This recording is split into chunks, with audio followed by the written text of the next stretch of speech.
नमस्कार दोस्तों, मैं अंकुर उपाध्याय स्वागत करता हूं आप सभी का आपके अपने YouTube channel share market analysis में। दोस्तों, बाजार में गिरावट आ गई है और एग्जैक्टली यही चीज मैंने आप सभी के साथ इससे पहले वाली वीडियो में शेयर करी थी, जब आपके लिए निफ्टी 19,420 पे ट्रेड कर रहा था, ऑलमोस्ट 100 पॉइंट ऊपर था। तभी आपसे बोला था कि थोड़ा सावधान रहिए, ये लेवल खरीदने के लिए नहीं है, इंट्राडे या फिर ट्रेडिंग पर्पज से। हाँ, ब्रॉडर व्यू पॉजिटिव है, जब तक इन्फ्लेशन की टेंशन नहीं है तब तक बाजार ऊपर जा रहा है, ये आप मान के चलिए। बट अगर आप सोच रहे हैं ट्रेडिंग करते हैं, ऑल ऑप्शन में काम करना चाहते हैं, फ्यूचर खरीदना चाहते हैं आज कल के पर्पज से, मत लो, ये लेवल सही नहीं है खरीदने के लिए।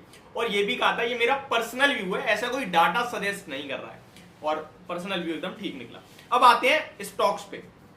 देखिए, स्टॉक्स की हालत तो खराब है ही सुबह से, बाजार चाहे कहीं भी हो। और बाजार के ऊपर जाने के पीछे का रीजन था रिलायंस इंडस्ट्री। अब 4% रिलायंस जैसा दिग्गज ऊपर जाएगा तो वो मार्केट को तो अपने दम पे ही ड्रैग कर देगा, ऊपर की तरफ खींच देगा, पुल कर लेगा। और वही एक कारण बना है बाजार की तेजी में। अभी हालांकि वो भी 3.5% ऊपर है, आधे % वहां भी आपने करेक्शन या प्रॉफिट बुकिंग कह सकते हैं, ऊपर से डिप देखी है।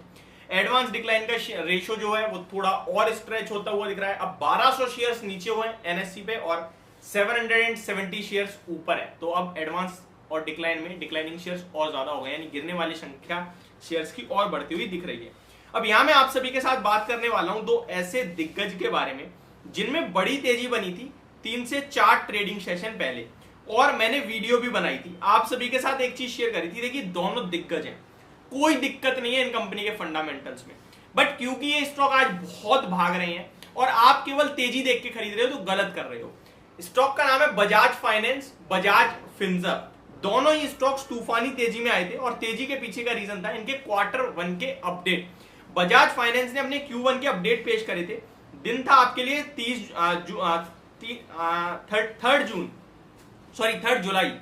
जुलाई को स्टॉक का भाव था 7,300 और शेयर सीधे हो गया 8,000 का। 7.5-8% भागा था, 7,850 रुपए के 7,900 तक के हाई लगाए उस दिन इसने, और अब वहां से करेक्शन आके दोबारा ये 7,470 पे आ गया है।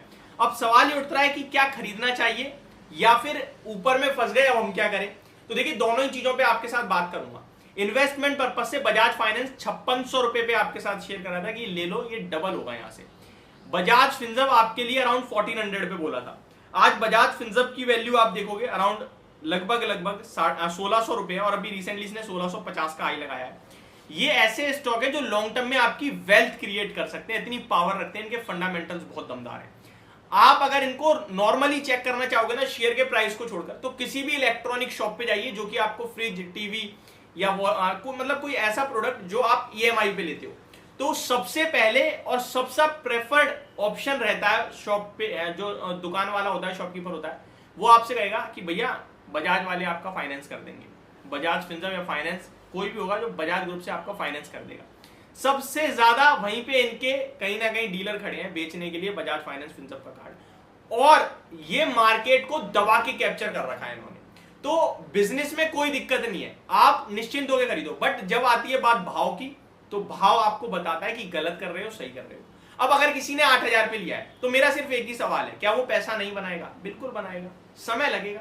हो सकता है अभी नंबर्स आएंगे, Q1 के अपडेट के बाद भागा था, गिर गया। अब Q1 के जब रिजल्ट्स आएंगे, शुरू हो गए हैं कल 12 तारीख से आपके लिए, परसों से बड़े रिजल्ट शुरू हो जाएंगे, TCS, SCL टेक। अब जब Q1 के नंबर्स आएंगे तो स्टॉक क्या पता दोबारा भाग जाए और 8,000 हो जाए। इनकेस नहीं भी होता है तो 3 महीने 6 महीने में तो स्टॉक भागेगा, क्योंकि अर्निंग्स तो कम नहीं हो रही है, शेयर तो भागेगा। लेकिन मेरा सवाल सिर्फ इतना है, जब वो गिर रहा था 5600-6000 पे था, तब अगर आपने लिया है तो आप अब प्रॉफिट में आ गए हो। और ये जो अभी के लिए जो आपको 2-3 हजार पॉइंट दिख रहा है, जो 15-20% दिख रहा है ना, ये 3-5 साल में मल्टीबैगर बन जाते हैं। कैसे? कंपाउंडिंग की पावर। जो आज इसके लिए 8,000 वाले के लिए 800 रुपए 10% है ना, कल ये स्टॉक अगर 16,000 का हो गया तो फिर वो आपके लिए जो 800 रुपए है ना, वो कोई नहीं मायने नहीं रखेगा, वो समय मल्टीबैगर बन जाएगा। तो आप जितना जल्दी निवेश करोगे और जितना भाव अच्छा खरीद लोगे, उतना ज्यादा पैसा बना पाओगे। अब यहां पे क्या करें क्या ना करें, इस पे आता हूं। मान के चलो आपने ऑलरेडी खरीद रखा है तो बैठे रहो, इन्वेस्टमेंट पर्पज से लिया था तो बैठे रहो, और नीचे जैसे जैसे आ रहा है स्टॉक, इसको एवरेज करने की कोशिश करो, इन भाव पे करने की कोशिश करें, या फिर थोड़ा और गिरेगा इसके ऊपर बात कर लेते हैं। बजाज फाइनेंस अभी 7,740 के लेवल, 70 के लेवल्स पे खड़ा है आपके लिए। पहला सपोर्ट लेवल अगर अराउंड 7,350 रुपए के समथिंग है, वहां के आसपास आपको फर्स्ट अपना इंस्टॉलमेंट यानी पहली आप स्टैगर्ड वे में जो भी खरीदना चाहते हैं वो लगाओ पैसा। नीचे आता है अराउंड 7,000 रुपए के करीब तक, तो वो बेस्ट लेवल हो जाएंगे खरीदारी करने से। ये स्टॉक 5 डिजिट में आएगा, 10,000 का होगा, आप टेंशन फ्री होकर रखिए स्टॉक को, लेकिन समय ले लेगा, उसकी बात अलग है।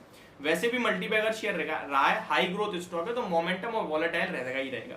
बजाज फिनसर्व की बात करें तो ये उतना वॉलेटाइल नहीं है और इसमें और स्कोप है। मैंने आपके साथ कहा था बजाज फाइनेंस को, मैंने कहा था यहाँ पे तो बहुत तेजी बन गई है, 8,000 का साइकोलॉजिकल लेवल भी है, लेकिन बजाज फिनसर्व में अभी यहाँ से अभी तेजी और बन सकती है और अराउंड 1680 से 1700 तक आ सकता है। अगर आप नोट करेंगे तो बजाज फिनसर्व में कोई गिरावट नहीं आई है, स्टॉक ने 1630 रुपए के हाई लगाए हैं और 1580-85 पे ट्रेड कर रहा है अभी भी, तो ऊपर से 3-3.5% ही गिरा है। मैं आपसे कहना चाहता हूं अगर थोड़ी डिप और आ जाए अराउंड 1530 रुपए करीब, तो ये आपके लिए मौका देगा खरीदने का।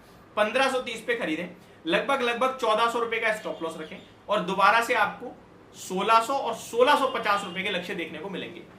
भाव के हिसाब से मुझे इस समय बजाज फिनसर्व ज्यादा पसंद आ रहा है, लेकिन मैं लॉन्ग टर्म 3-5 साल का व्यू रखता हूं, तो फिर वो ग्रोथ स्टॉक में तो बजाज फाइनेंस ही आता है जो ज्यादा तेज भागता है, ज्यादा तेज रिटर्न आपको दे सकता है। डिप्स में वहां पे खरीदारी करें। तो ये पूरा का पूरा व्यू है, डरना किसी को भी नहीं है, बस सवाल इतना है कि भैया आपको डिप्स में खरीदारी और एवरेज जरूर करना है। ये मेरी तरफ से आपके लिए वीडियो थी, होप आपको समझ और पसंद दोनों आई होगी। Thank you so much for watching this video, have a great day guys.